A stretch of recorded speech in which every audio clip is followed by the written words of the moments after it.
Olá pessoal, tudo bem com vocês? Hoje vamos trabalhar a revisão de português, então tenho em mãos o seu material para acompanhar as falas do vídeo. Então vamos falar sobre o infográfico.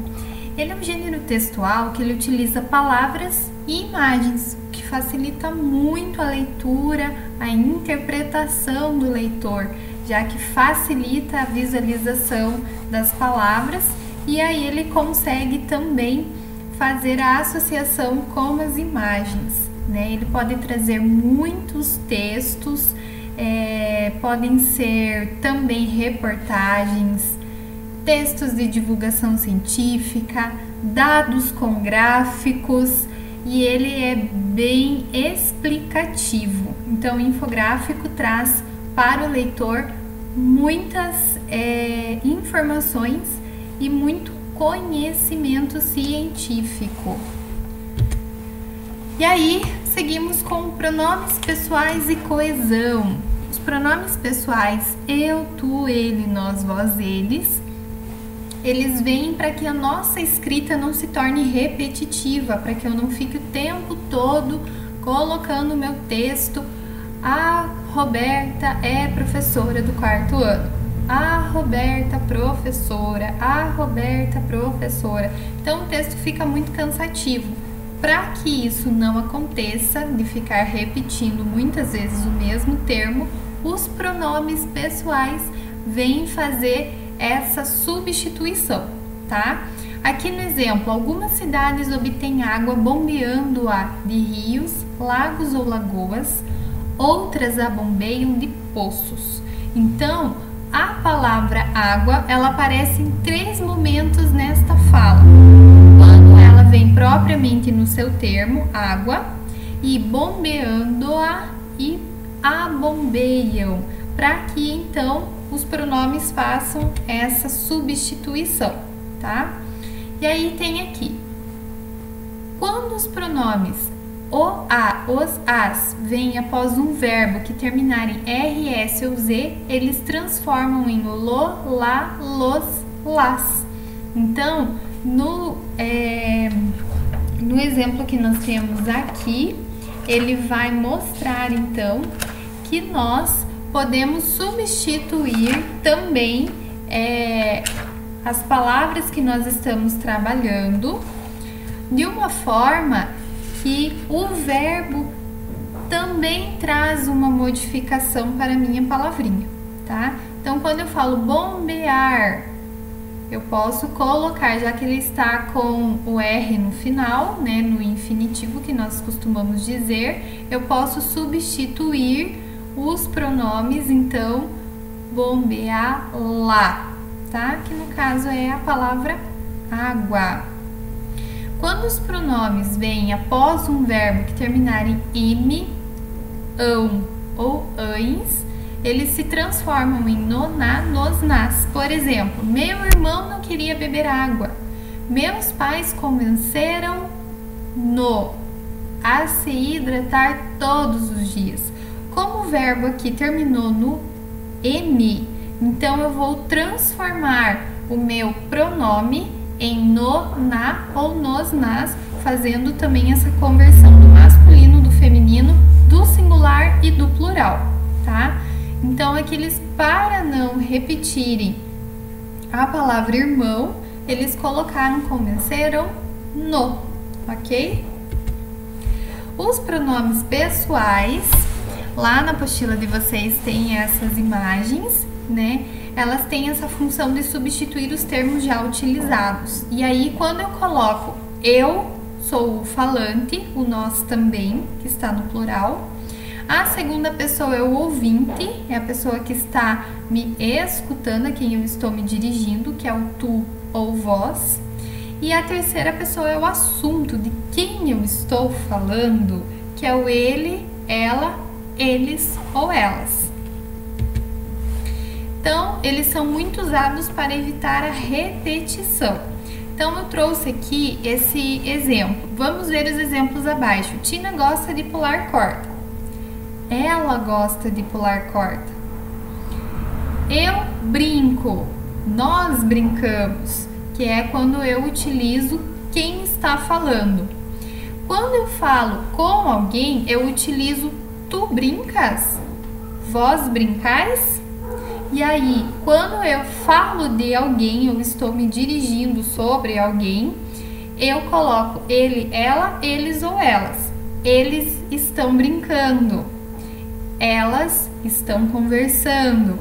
E aí, essas palavras vêm para nos ajudar a transformar o nosso texto e torná-lo mais bonito, tá?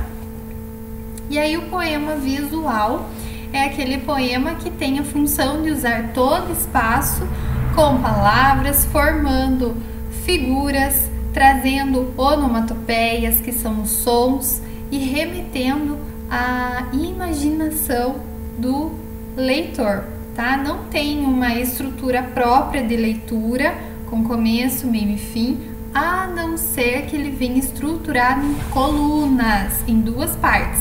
Aí eu inicio do lado esquerdo e vou dando continuidade com o lado direito, tá? Mas na maioria das vezes, o poema visual, ele vem assim, com um formato, as palavras brincam fazendo desenho e eu posso iniciar a minha leitura por onde eu imaginar, por onde eu achar que vai ser mais legal.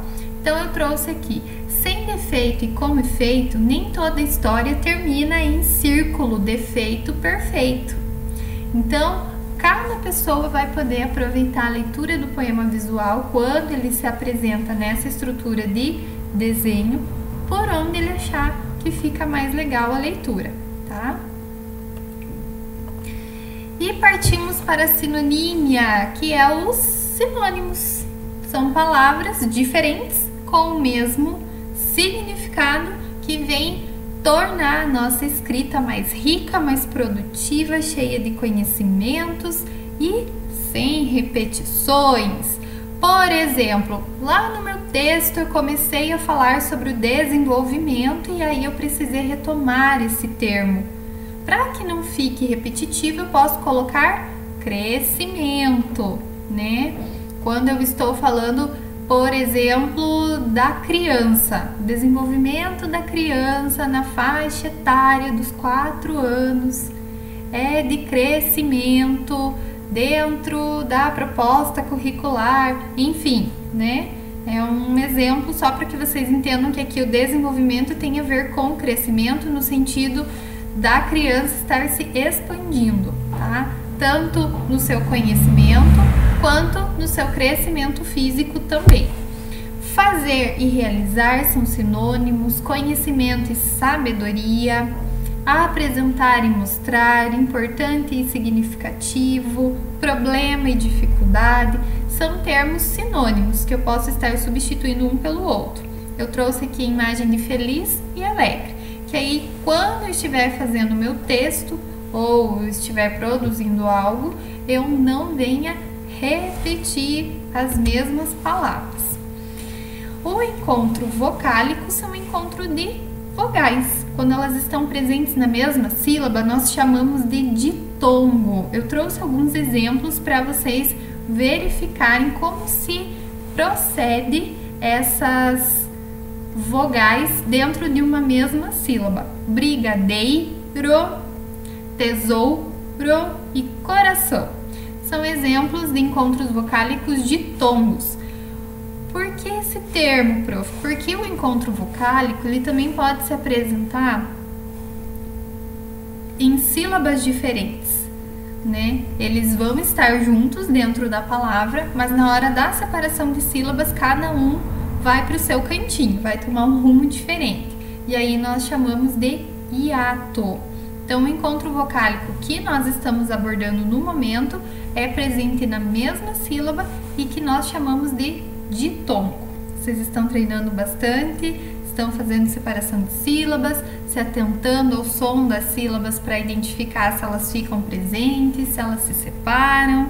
Espero que vocês estejam bem craques já. E aí o verbete de enciclopédia, que nós falamos lá no 5º capítulo, ele traz então a ideia de uma explicação de um assunto. assim como o dicionário. Ele também traz o significado de uma determinada palavra quando a gente faz a pesquisa.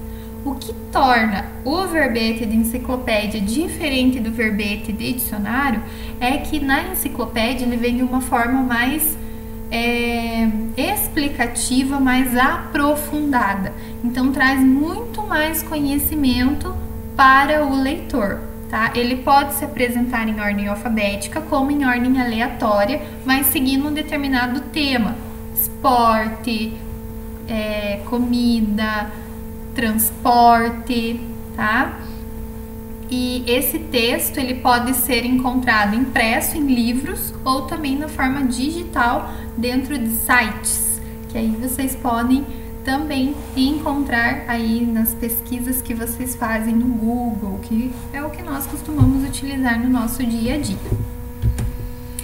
Aqui eu trouxe então a mesma imagem da apostila, que ele vai trazer o verbete água com a introdução do que ele é, o ciclo da água, como que acontece, o tratamento e o abastecimento de água dentro das cidades para chegar nas torneiras das nossas casas, tá?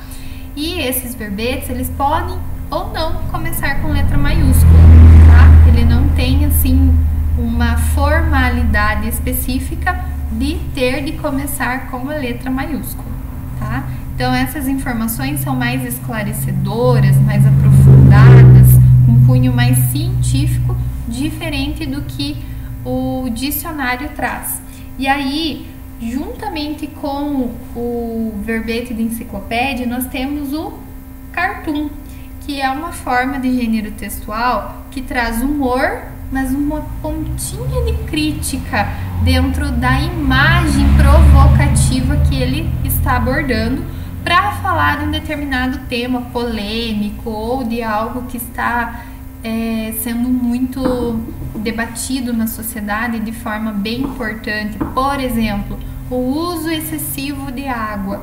Nós precisamos ter o cuidado e o controle da água nas nossas casas para que futuramente esse líquido tão precioso a nós não venha faltar. E dando sequência, falamos da variação linguística.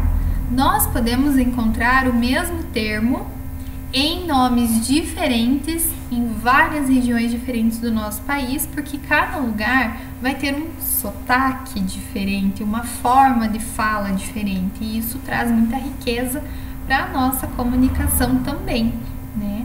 Ele é falado muitas vezes de termos, palavras diferentes, mas a ideia é a mesma. Não vamos estar falando de sinônimos, tá? Mas vamos estar modificando o nome dele, mas vamos estar tratando do mesmo assunto. Por exemplo, mandioca, aipim, geladinho, sacolé. Então, cada região vai trazer o seu jeito próprio de falar, tá? E aí vocês vão trabalhar com as atividades de variação linguística até a página 33.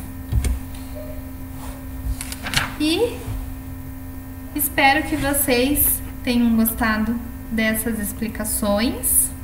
Vamos estar retomando alguns conteúdos futuramente, falando sobre os pronomes, e eu espero vocês no próximo vídeo. Até mais!